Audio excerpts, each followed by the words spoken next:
Education جو ہمارا system ہے یا آپ کے ایجوکیشنل ہمارے جو انسٹیٹیوٹس ہیں ابھی پاکستان میں، وہاں پر ریپ کیسز اور بچوں کے ساتھ زیادتی یا پھر جو ٹیچرز ہیں بچوں پہ وہ جسمانی تشدد کر رہے ہیں، اس طرح کے کیسز بہت زیادہ بڑھتے جا رہے ہیں. اس کا کیا ریزن ہے؟ دیکھیں پاکستان میں جو ہے جو ڈیلی ریپ ہوتا ہے وہ 5 ریپس ہوتے ہیں. انڈیا میں جو ہے 14 ریپس ہوتے ہیں، ڈیلی ہوتے ہیں جو رپورٹ بھی نہیں ہوتے ہیں. اب جو جس طریقے سے یہ اسکولوں میں تشدد اور اسکولوں میں مار پیٹ، 2002 کی حکومت میں ہم نے مار نہیں پیار کا نعرہ لگایا، پڑھا لکھا پنجاب کا نعرہ لگایا، مفت تعلیم دی، مفت کتاب دی. اس میں ہم نے ایک اور بھی رول بنایا تھا، کوئی ٹیچر کسی کو مار نہیں سکتا. مار نہیں پیار کا جو نعرہ لگایا، کارپورل پنشمنٹ جو ہے وہ آپ نہیں دے سکتے. اکثر وہ مارتے تھے، کسی کا پردہ پھٹ جاتا تھا، کسی کا بازو ٹوٹ جاتا تھا، وہ ہم نے بین لگا دیا. ہم نے کہا ہم نے مار نہیں کرنا. جہاں تک یہ دیکھیں نا، اب ہراسمنٹ جو ہے، جو چائلڈ ہراسمنٹ ہے، اس کا بھی نیا قانون بنا بھی ہوا ہے، بننے بھی جا رہا ہے کہ جو بچوں کے ساتھ جو ہے جنسی زیادتی جو ہوتی ہے بچیوں کے ساتھ جو ہوتی ہے، جس میں ریپ بھی آ جاتا ہے. قوانین تو بنے ہوئے ہیں، لیکن ایسے یہ جانور قسم کے جو لوگ ہمارے معاشرے میں ہوتے ہیں، وہ ہر معاشرے میں ہوتے ہیں. یہ کریزی لوگ ہوتے ہیں جو چھوٹی چھوٹی بچیوں کے ساتھ زیادتیاں کرتے ہیں. تو اس کا بالکل نوٹس ہونا چاہیے جی. اور اسکول اور کالجز بڑے اس چیز کے سے ہمیشہ کہہ لیں وہ الرٹ رہتے ہیں کہ کوئی ایسی چیز نہ ہو. کیمپسز پہ اسکولوں کے اندر اکا دکا چیزیں رپورٹ ہوتی ہیں، لیکن اس کا یہ مطلب نہیں ہے کہ خدا نہ خواستہ ہر اسکول میں یہ پرابلم ہمیں ہوتی ہے. معاشرے میں ایشوز ہوتے ہیں بہت، اور کڈنیپنگز ہوتی ہیں، ڈکیتیاں ہوتی ہیں، چوری ہوتی ہیں، اغوا ہوتے ہیں، ریپس ہوتے ہیں، مرڈرز ہوتے ہیں.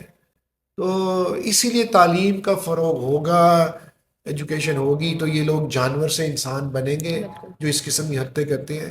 لیکن اگر کسی اسکول کالج میں، جو آپ کا پوائنٹ ہے، اگر کوئی ایسا واقعہ ہو، اس کا سختی سے جو ہے وہ ساری قوم کو نوٹس لینا چاہیے، اور ایسے بد کردار لوگوں کو جو ہے وہ کڑی سے کڑی سزا دینی چاہیے.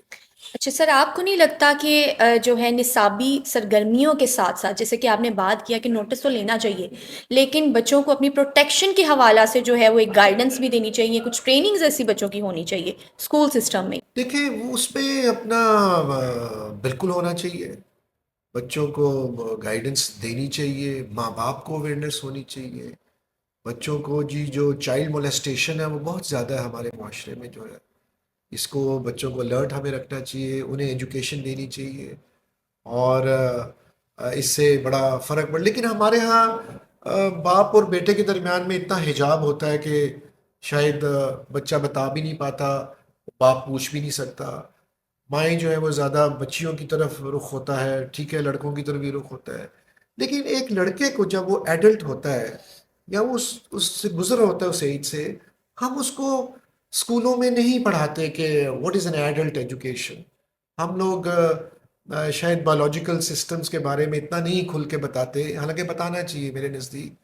لیکن پھر وہ اس کا ریئیکشن بھی آ جاتا ہے. لیکن یہ ماں جو ہے وہ بچیوں کو تو بتا دیتی ہے، لیکن باپ بچے کو نہیں بتاتا جب بچہ گرو کر رہا ہوتا ہے، جب وہ ایڈلٹ ہو رہا ہوتا ہے. کئی چیزیں اس کو بتانے والی ہوتی ہیں. تو اس کے بارے میں بالکل ہونی چاہیے، ایسی ایجوکیشن ہونی چاہیے. اور یہ اپنی اپنی سطح پہ رہ کے لوگوں بچوں کو بتانا چاہیے کہ وضو کیسے کرنا ہے، طہارت کیسے کرنی ہے، نماز کیسے پڑھنی ہے، اور ڈفرینٹ ایشوز جو ہوتے ہیں جو میل ریلیٹڈ ایشوز، وہ بتانے چاہیے بچوں کو. بچوں کو یہ چیزیں پتہ ہوں گی تو بچے جو ہیں وہ مزید بہتر ہو سکتے ہیں.